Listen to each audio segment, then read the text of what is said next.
Every week between now and the election on the 4th of July, we are going to look through the top political viral moments of the week. And just to say, I've decided what it is because you asked me before. Sorry, I put you on the spot. It was Nigel Farage and, of course, being attacked by a milkshake this week. And I think he handled that really, really well with that viral moment. But we're going to be going through the viral moments of the week with the chief political commentator at The Times, Aubrey Allegretti. Good to see you this morning, Aubrey. And this comes in at number one, actually. So should we look at this clip? This is Nigel Farage and the milkshake attack in Clacton this week. Oh, it's only a picture, actually. Let's get that picture up. Here we are. So that is Nigel Farage being attacked with that milkshake in Clacton. What did you make of it, Aubrey? So Nigel did, he took it in good spirits. He made a video. Have we got that video? He made a video responding to it. I think this is it. Take a look.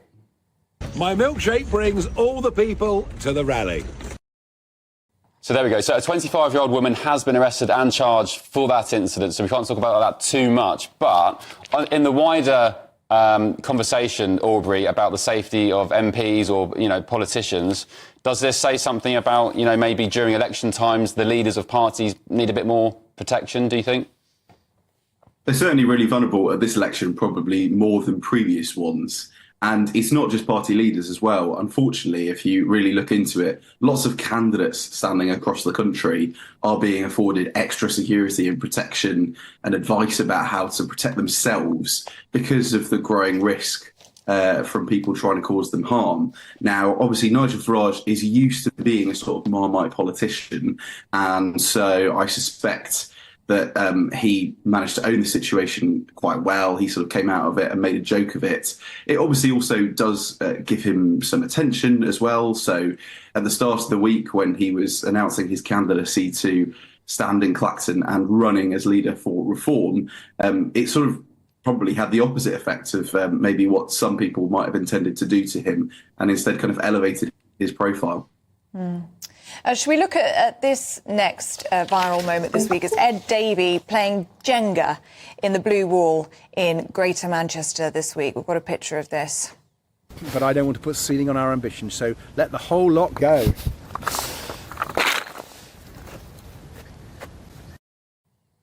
What do you make of this then, Aubrey?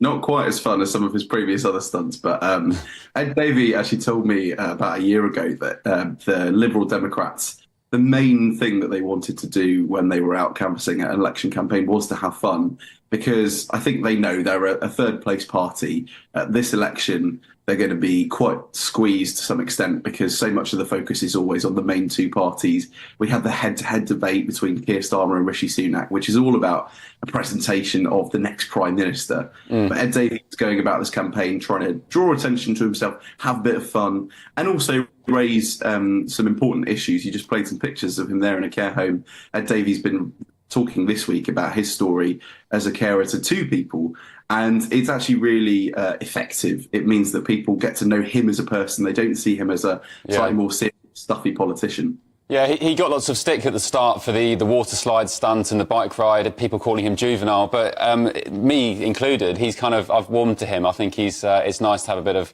fun and personality in what some people are calling a very dull election period. Should we move on to Keir Starmer? So he said, he made these comments at the leaders' debate about the NHS and using private healthcare.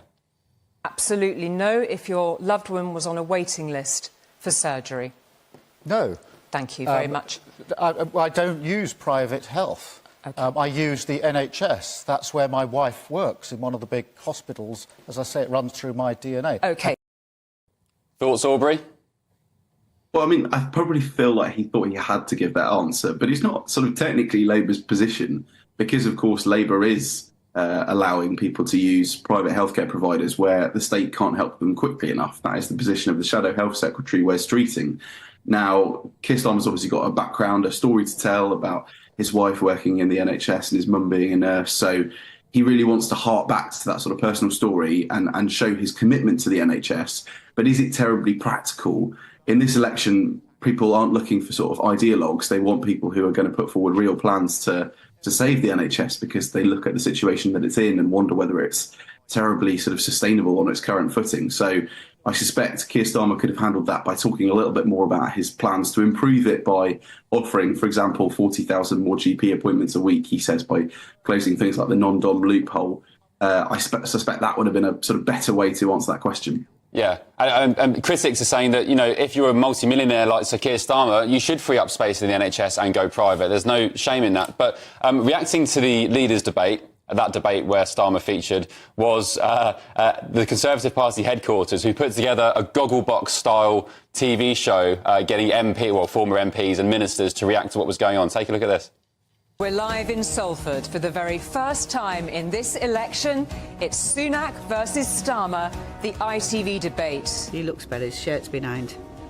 Yeah, that's a good start, isn't it? Well, it looks like, really sort of crisp. Yeah. Like his answers, I expect. Why are you talking about Liz Truss? Talk about yourself. Liz Truss. We're talking about Talk the general about yourself. election. So that was Mel Stride and Gillian Keegan there. Does that work?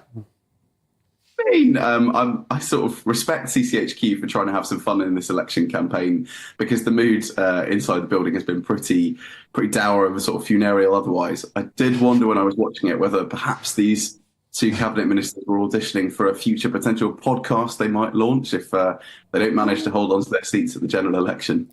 That's a really interesting way of looking at it. And Aubrey, whilst we've got you, what are your thoughts on the debate that we saw last night? Who came out as the clear winner for you?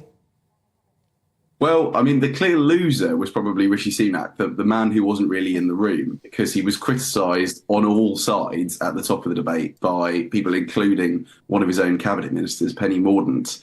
And the winner, probably in a format like that, it's sort of Nigel Farage's for the taking, because he is somebody who is there to sort of say a plague on all of your houses. And you had Conservatives who are obviously in government in England, Labour in government in Wales, and the SNP in government in Scotland. So a sort of anti-politics, kind of anti-establishment person like Nigel Farage is always going to thrive in that environment. OK, thank you, Aubrey, for your thoughts on that one. Do let us know what you think. gbnews.com/your say. I'll tell you who won some plaudits was Penny Mordaunt's hairstylist. Camilla Tominey tweeting, huge. Someone give me the phone number of Penny Mordaunt's hair and makeup lady. And she actually got it, didn't she? Did she get it? Yeah, she said she heard it. I think it was Lisa, who's the parliamentary hairdresser, apparently.